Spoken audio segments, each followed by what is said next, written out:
Yeah, baby, yeah,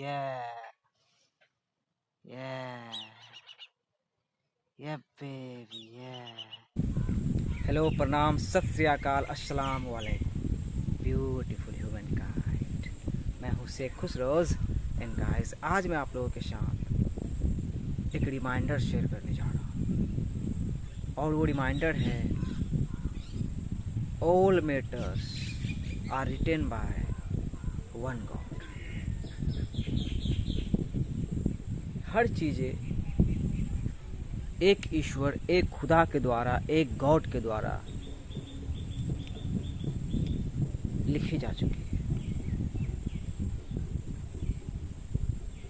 और ये एक अल्टीमेट सच्चाई है।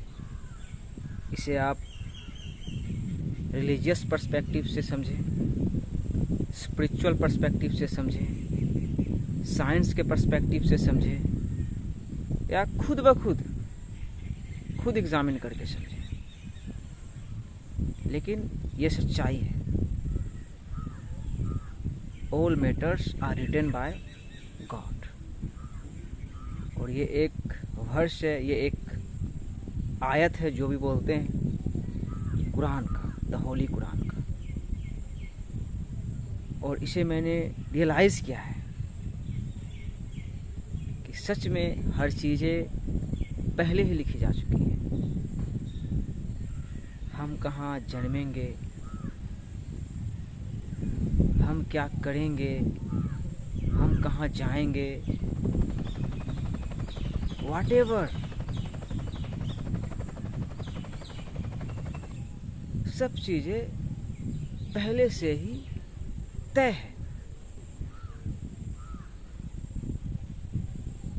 गाइस, आज मेरा बर्थडे है, आज 12 जुलाई है और 12 जुलाई को ही मैं इस धरती में मैनिफेस्ट हुआ था, मतलब अपनी माँ के गर्भ से बाहर निकला था।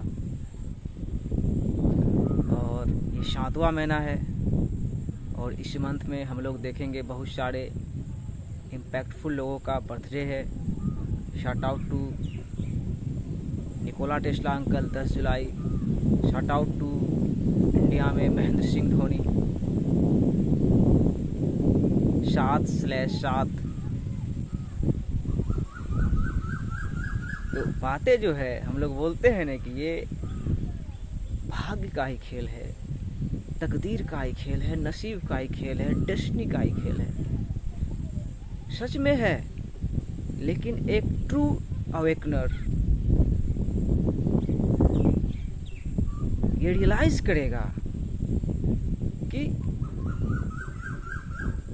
भाग्य को, तकदीर को, डेस्टिनी को लिखने वाले एक ही क्रिएटर है, जिसने इस धरती को लिखा, जिसने चांद सितारे लिखे, जिसने सूरज, नदियां, हवा,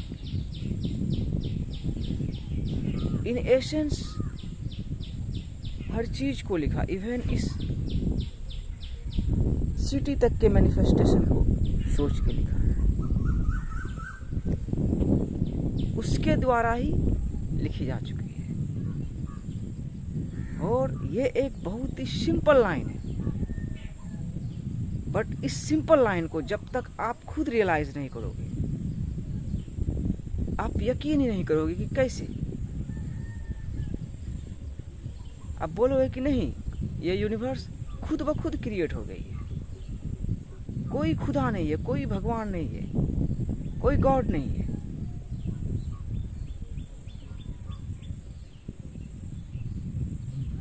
लेकिन जब आप गॉड की रोशनी को रियलाइज करोगे, तब आपको रियलाइज होगा कि पहले खुदा था, पहले ईश्वर था, पहले अल्लाह था, पहले लॉर्ड था, पहले क्रिएटर था। और क्रिएटर कैसे था, वहां पे क्रिएटर ही आपको खत्म कर देते। हम पैदा होके ही उस क्रिएटर तक पहुंचे। हमारे पूर्वज भी पैदा होके ही उस क्रिएटर की रोशनी को रियलाइज किए। हमारे पूर्वज पैदा होके ही देखे होंगे कि अच्छा, ये जो रह रहे हैं ये धरती है, फिर देखे होंगे चांद को, सूरज को, और सूरज को भी जिसने बनाया वही क्रिएटर है। और सूरज ही एक ऐसा प्लेनेट है जिसपे कोई भी जाके खड़ा नहीं हो सकता है। क्या हो जाएगा? भस्म हो जाएगा, जल के खाक हो जाएगा, कल्पना नहीं कर सकता है। हम सूरज को अपने आंख से देखने की कोशिश करेंगे, नहीं देख पाए तो सोचो कि सूरज को जिसने मैनिफेस्ट किया, जिसने पैदा किया,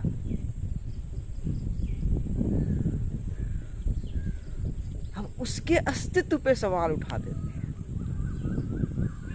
लेकिन सच्चाई ये है कि वो है, वो एक है, वो महान है, अनंत काल से, इटर्निटी से और आखिरत तक महान रहेंगे। और इधर ही गाइस एक एक्सीडेंट हो गया। एक्सीडेंट क्या, कोई भी एक्सीडेंट, कोइंसिडेंट इस दुनिया में नहीं होता है।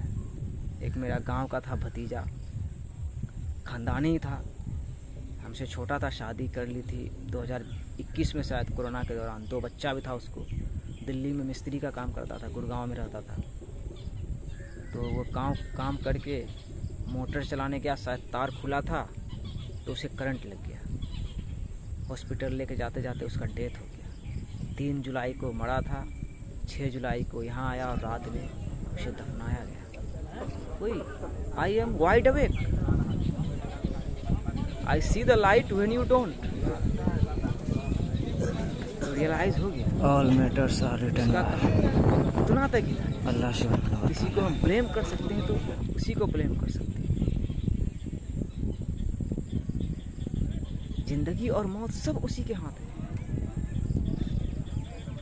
ना एक पल पहले आ सकती है, ना एक पल बाद में। एकदम सही बात है, बिल्कुल मुकर्रर है, मतलब तय है कि आप कब मरोगे, कैसे मरोगे। और इसे आसान भाषा में समझने का गाइस एक सिंपल तरीका है कि हम क्रिएटर के अस्तित्व पे सवाल उठाते हैं। हम सबसे पहले सोचेंगे ये जो दो चीज़ है उसमें, जैसे एक जिंदगी है, एक मौत है। तो किसी ने तो सोचा होगा कि हमें बॉडी दिया जाएगा फिर हम मर जाएंगे। किसी ने तो ये सोचा होगा। तो गाइस सब चीज़ें प्रीडेस्टिन्ड है। सब आप जो चाहते हो वो आपको पहले ही दिया जा चुका है और आप उसे पाओगे और संतुष्ट होगे और मालिक को थैंक यू। सो इतना ही मैसेज था आज का, सिंपल सा, कि all matters are written by one God, परमात्मा, खुदा, वाहेगुरु, अल्लाह सुब्हानहू व तआला, one love, may peace be upon you, trust him and trust yourself. खाता ही नहीं है। हाँ